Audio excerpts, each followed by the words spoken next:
Welcome back, everybody, to episode 5 of From the Interns. We're joined by our first guest, Ethan Lakis, my good friend and Bible study leader. And we just have a little bit of a story to tell y'all about Mr. Lakis' trip over to the old Knoxville, Tennessee a few weeks ago. Yep. He came back with a little bit of a present. So This is true. This is true. I'm just going to let you take it Yeah, off for the sure. dome. First of all, appreciate you guys having me on as the first Absolutely, guest. yeah, I'm of course. honored. I'm honored. This is awesome. Yeah, story time. So, you get up to the Tennessee state line, and all of a sudden the sports betting becomes legal.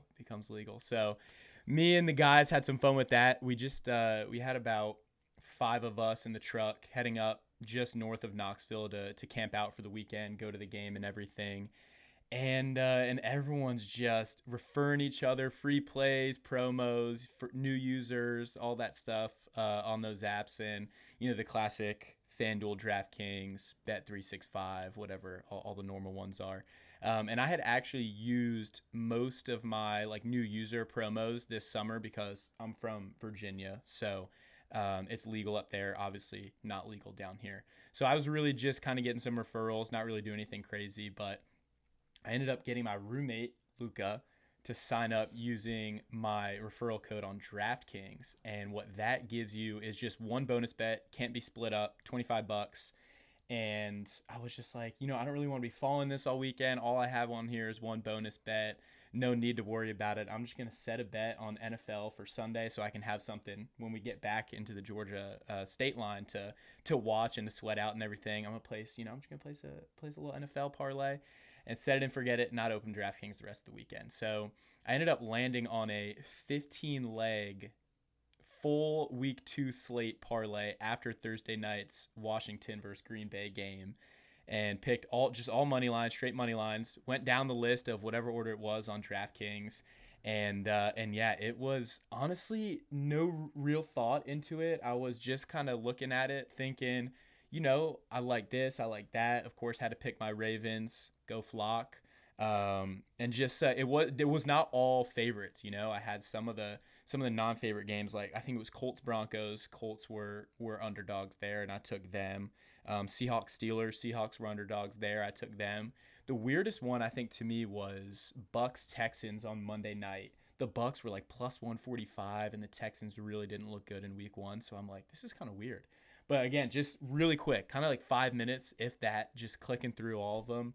And at first I was like, oh, am I really going to do this? It's kind of just wasting a bonus bet. But I'm like, I don't really care. I'm probably not going to win whatever I do anyway. So ended up placing it. Didn't really think much about it. Kind of making some jokes throughout the weekend. Like, oh, when this hits, man, like I'm retiring, dropping out of school. Just, the classic jokes with that stuff. But we get to Sunday and we're watching the games, kind of coming back from Knoxville and everything. Again, not really thinking much of it. So much still has to happen. We get through the 1 o'clock slate, and the biggest sweat there was definitely Cowboys Giants. The rest of the games, kind of a breeze, like wasn't really worrying too much about them, but the Giants went down, scored to go up with like 15 seconds left in that game, and thank goodness the Cowboys have currently the best kicker in the NFL, Brandon Aubrey. All they really needed to get was like 30 yards to get in his range within 15 seconds, which I'm like, this might be a little bit unrealistic, but so they get down into his range. I think I want to say it was a 64 yarder as time was expiring to get into overtime. Drills it, never a doubt. We get OT and just back and forth. I think each team punted twice. Then Russ throws a pick to the Cowboys to end the game, and they just had to go down and hit I think it was like a 46 yarder, which at that point is a chip shot for Brandon Aubrey. So that was really the biggest sweat there. And then I had a dinner with my roommate and one of our close friends, John Massara, and we were at his house. We weren't watching TV. We were trying to obviously just be present there, not watching the games, but biggest sweat for that 4 o'clock slate was that Broncos Colts game was just insane. We're watching it on like the ESPN, Field View, whatever the live update kind of platform on that app is. And we see that it was 26-28 and no time left really besides like a spike or a timeout, whatever it was, and kick a field goal. And it was a 60 yarder for Spencer Schrader, I think is his name, the Colts kicker. And I'm like, I mean, that's no chip shot. 60-yard is a deep kick. So he kicks it, misses, and there's a leverage penalty, which I believe is when someone on the defensive line uses their own player to push up and get an advantage and try and block the kick. I didn't see the play too closely. I may have seen it on my Instagram feed a couple times after it had happened, so I don't know if it was a bullcrap call or not. I'm obviously not complaining because they ended up getting 15 yards, moving up, and so that was a 45-yard kick at that point. Never a doubt there. So that was awesome. That was the biggest 4 o'clock sweat. Sunday night was Falcons-Vikings. That was really a no-doubter. J.J. McCarthy didn't look good and had to take the hometown birds, of course. And then we get to Monday, and I'm thinking, like, okay, this is a little bit more real here. We had 15 games, and all of a sudden, like, 13 of them are green. And I'm like, wow, that's pretty insane. So wake up on Monday, I'm like, you know what? I'm not going to think anything of this. Everything still has to happen. Like, the Texans are at home. The Bucs are underdogs. Like, this is going to be crazy. And so we get to Monday night watching that Bucs-Texans game, and I was really kind of by myself. I can't remember where my roommates were, but I was just downstairs in the living room watching the game on the couch, and I just remember just watching the Bucs, just so many just terrible plays, mostly special teams. Like, the Texans blocked a punt. They allowed a super deep into their territory punt return, I think. The Texans had one. Missed field goals from chip shot range, like 30 yards for Chase McLaughlin. And I was just like, they're really handing it to him here. And on top of that, the Bucs offensive line was so banged up. They were without Tristan Wirfs, I think without maybe 2 or 3 other starting offensive linemen as well. And I was like, man, this is going to be tough, especially against that Texans front seven. And so they just gave him too much time there at the end. And the Bucs, the Baker magic strikes. The Bucs drive down, and Rachaad White punches one in with 6 seconds left on the clock, I think. And that was the biggest sweat. Not only because I was watching that one the closest, but the Cowboys-Giants game, one might say, okay, it was a little bit more of a sweat because you had OT, had to get a long field goal. But really, this felt like the biggest sweat because of how close it was to being a reality. I'm like, okay, when the Cowboys were playing, I had 12 games left, but the Bucs-Texans, this is it. Like, it's this one and one more. So they punch it in, they win, and now I'm sitting here like, holy crap! Like, if the Chargers win, I'm gonna win a good bit of money. And so watching that Chargers game, had all the boys over, sweating it out, and it was really. I feel like, I don't want to say anticlimactic, of course, because that would sound like ungrateful and not appreciating the magnitude of it. But it was like all the sweat, all the adrenaline, all the buildup was happening during the Bucs-Texans game, because the Chargers game was really never that close. Mm-hmm. So that one was fun to watch, kind of a good, like, calming end to it. And just some of my favorite memories, like calling my mom and telling her, and she was freaking out. She was like, Ethan, is this real? Like, are you messing with me? And, my parents, this is not an encouragement to go out and sports gamble, guys. I would never promote that. It's terrible. But, my parents were like, if you're going to win some money, I guess it's not all that bad. But, call my family the next day. They were freaking out. It was crazy. It was really cool. And just like getting that whole experience, going to do that with my friends and share that moment with my family afterwards was awesome. But, we've talked about how much and how little we'll share on the podcast. I don't want to put all my business on blast out there, but it was a good sum of money. Yeah, it was good. People can do the math. You know how much a bonus bet is, and you know how rare a 15-leg parlay is. You can estimate a generous range, but we don't want to have a target on Ethan's Definitely back. not. Dude, I remember. So he showed me on Tuesday night, the night after, and he just flashes his phone a little bit, and you're like, I mean, it's literally just this, and I'm like, what is that? And then you show it for a second more. I'm like, I see a lot of green. Yeah. And then you just keep scrolling down. I'm like, what is happening? Yeah.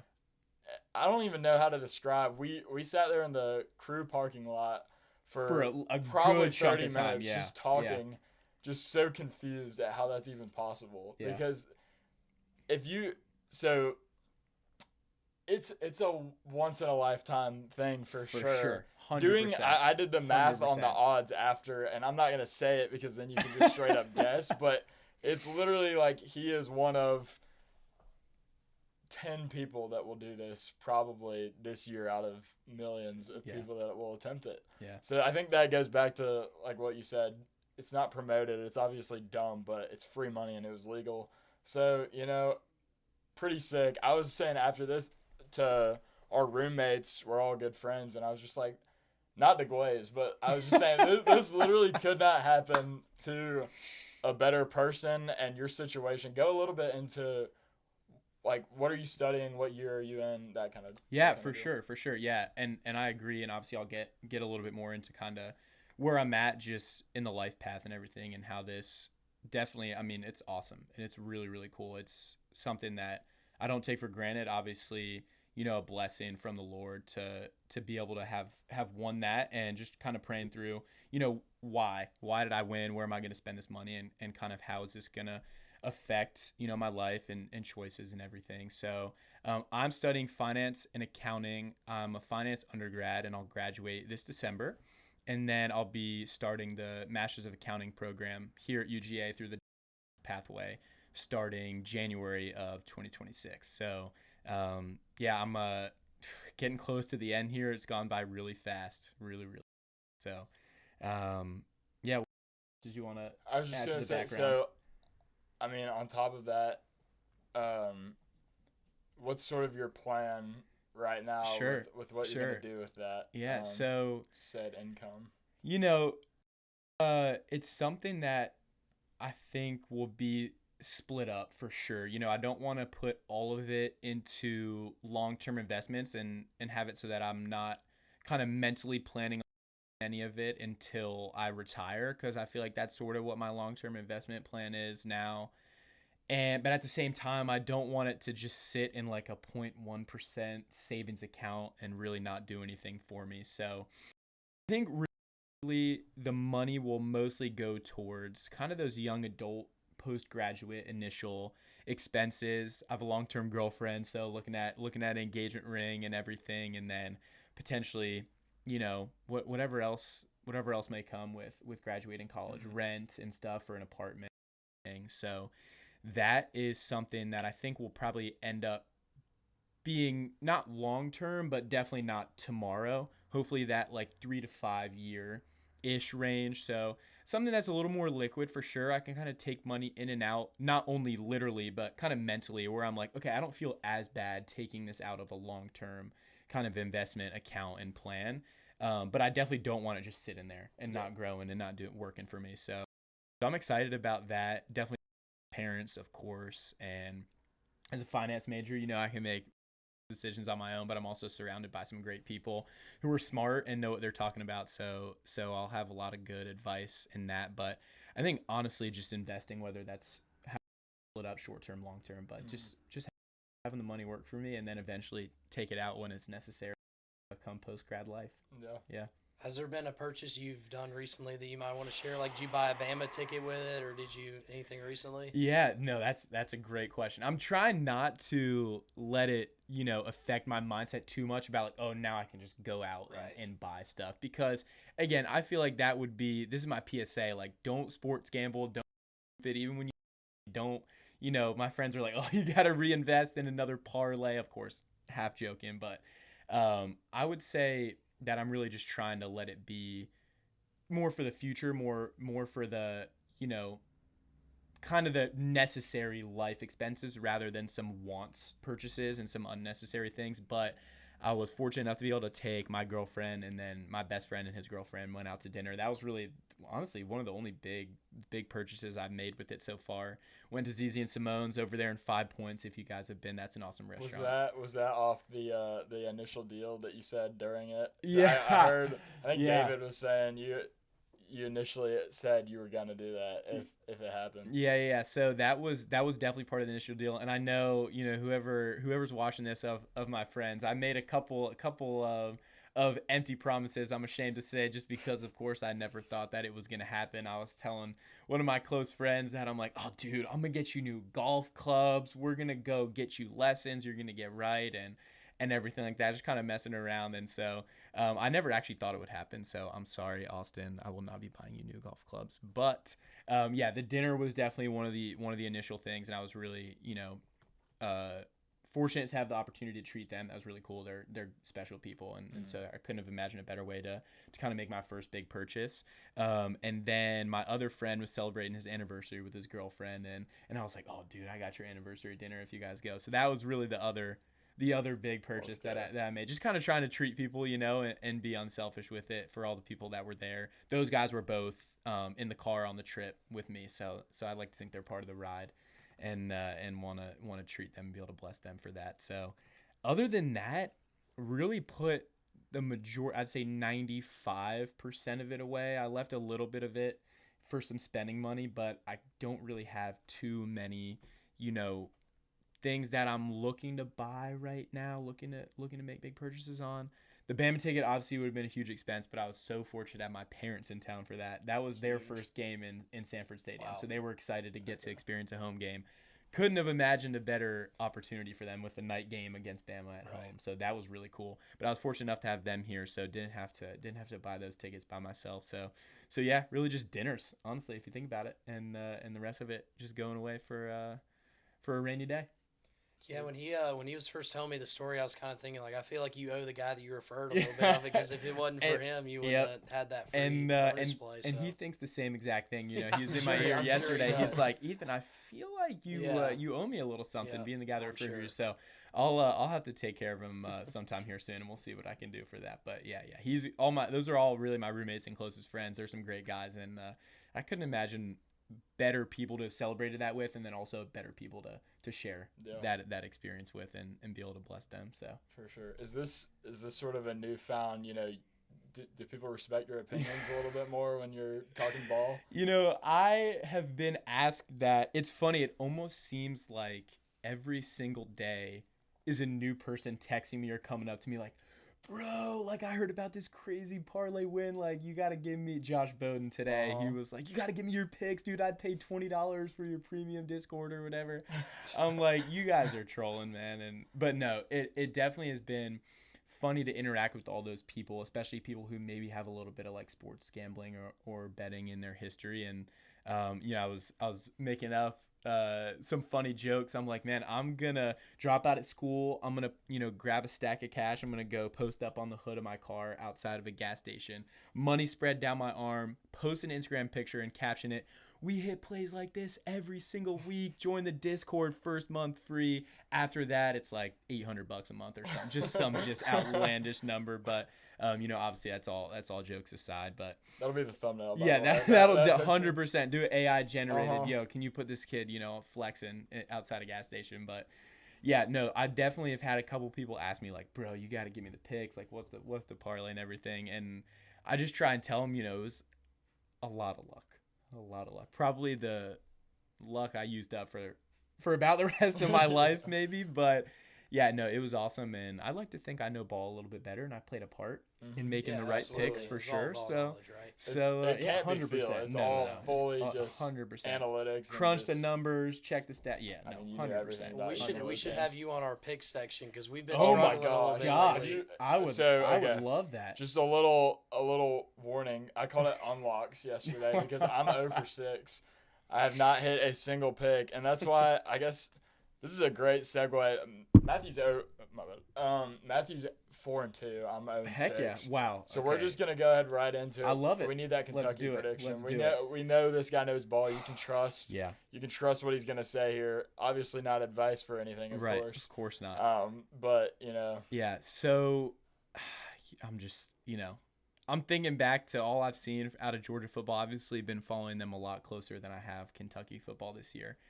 I think it's kind of an interesting game scenario, right? Because I feel like there's almost two ways that Georgia can approach this game. One way being, let's continue to play the game that we've been playing, and that's going to get us a win, and what likely will be a dominant one, I think. They don't really have to change much, and they'll beat Kentucky because Kentucky just is not good enough to stop us at home. Their defense isn't that great, and I think they have played 2 quarterbacks this year, and neither of them have been good. So I think we can go that direction.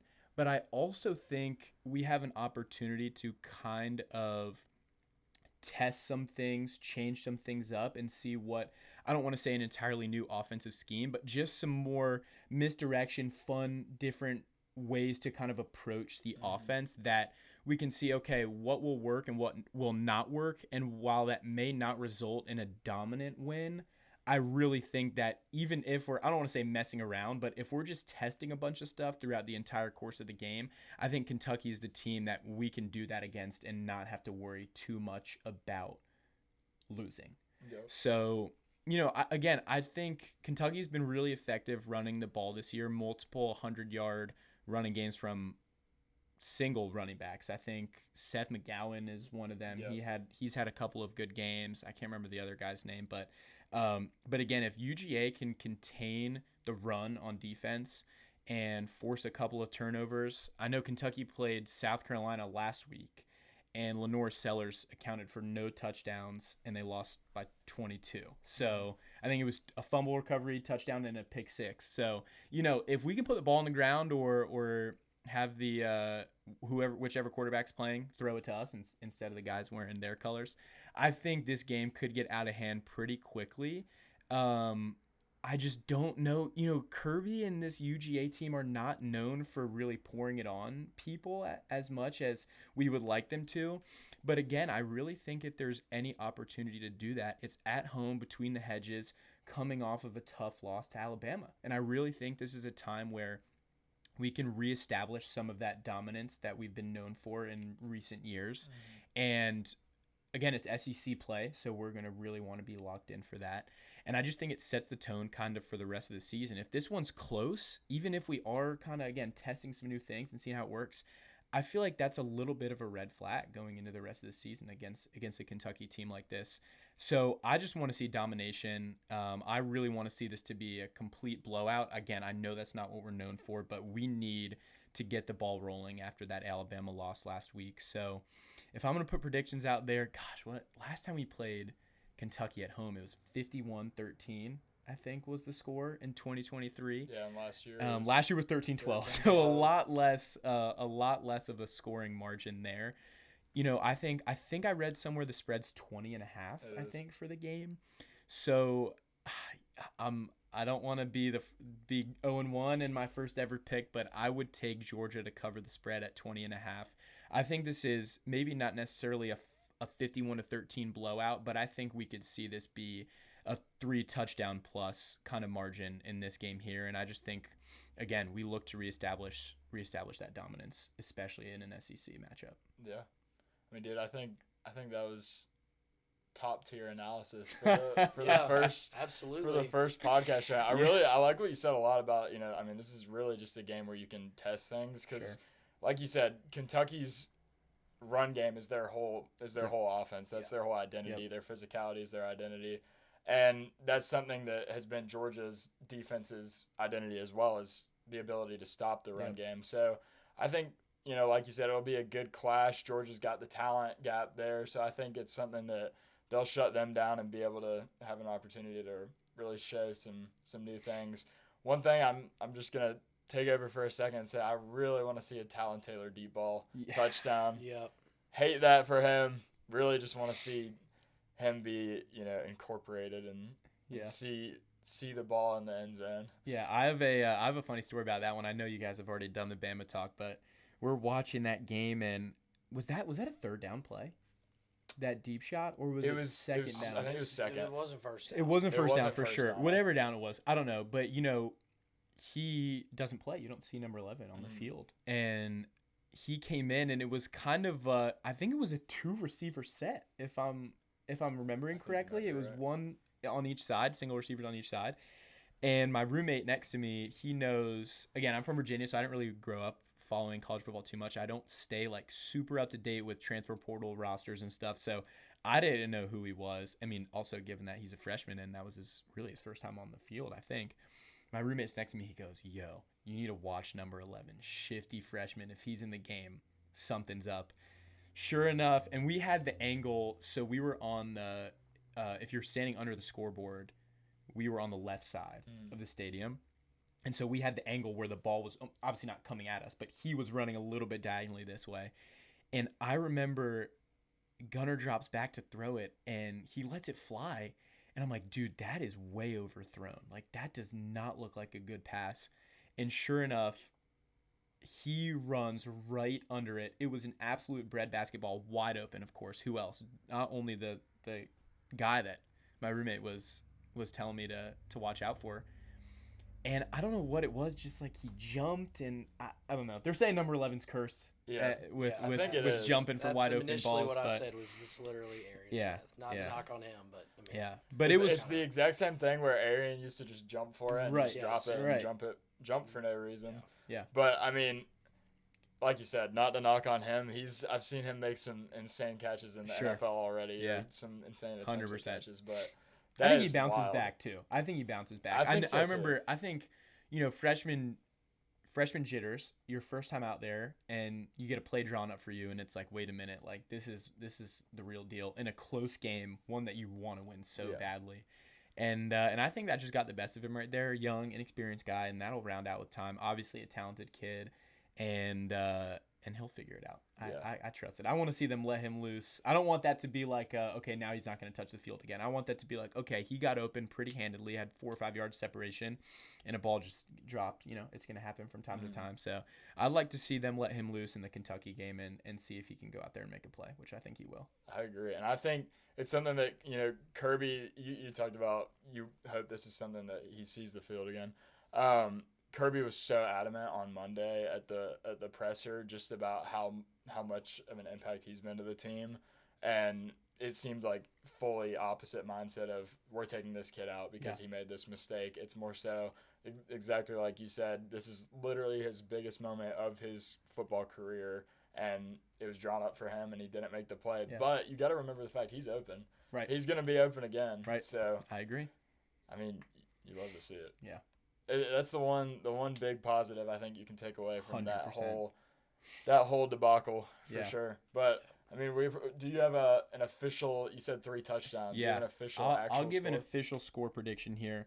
I think Kentucky could break a couple of runs loose. Obviously, our defensive identity stopping the run game, like you said, but our front 7, especially that defensive line, really struggled against Alabama. I don't think Kentucky's trench play is nearly as good as Alabama's, but I think they could definitely break a couple of loose runs. I don't think we see them score 20 points. I don't think so. I'm thinking this is like a 41-17 kind of game where maybe a late touchdown when our 4th stringers are in on defense, and other than that, really in the first 3 quarters they've only had 10 points, and UGA just consistently pouring it on. Again, not any, maybe a crazy deep ball or 2 that gets loose for Georgia in the first half, but after that, just methodical drives going down, really trying to root our offensive identity again. And find out what that's going to be for the rest of the season going forward. And just, really rep out some smooth drives that end in touchdowns. And, I like 41-17 in this one, favoring the Dawgs, of course. I like it. Sounds great. You got anything else? Yeah, I mean, I kind of agree. I think it's going to be one of those games where there's going to be a late touchdown one way or the other when in terms of we're talking about a 3-touchdown game. But, yeah, I think it's definitely a get-right game for Georgia. So I think they'll be able to take care of business, and we'll hopefully be on the podcast next week talking about a good Georgia week. I sure hope. I just want to talk about a good pizza. Yeah, right. We need a good pizza. We need a good pizza. We need had like good pizza 2 weeks ago, but this week it was rough. We need like a pizza, like just something, a margarita just maybe, good underfired. Good, the crust is crusty. Something. It could be a thin crust even, something little deep crisp. dish. Yeah, never know. We need something. Just definitely not a soggy, undercooked cheese pizza again. We don't want to see one. We're not. And I don't think we're gonna see one of those for a little while. I sure hope so. I'm thinking the oven's gonna be on the right temperature. Yeah. It's gonna be on the right timing. Yeah. And I think we'll be good. I love that. All right, that was Ethan Lakis. We appreciate him coming on and telling this story. Go ahead and if you made it this far, comment how much you think the parlay was for. We'll do that. We'll have a little. Take your guess. Just take your guess. Closest guess gets a fist bump and a high five. I love that. Maybe gets a shout out. Maybe a shout out in the next pod for for crazy. sure. Yeah. that's going to do it. Thank you guys for listening. We would appreciate if you subscribe and check out all of our socials down below. Y'all have a good one. Go Heck Dogs. yeah. Go Dogs. Go Dogs.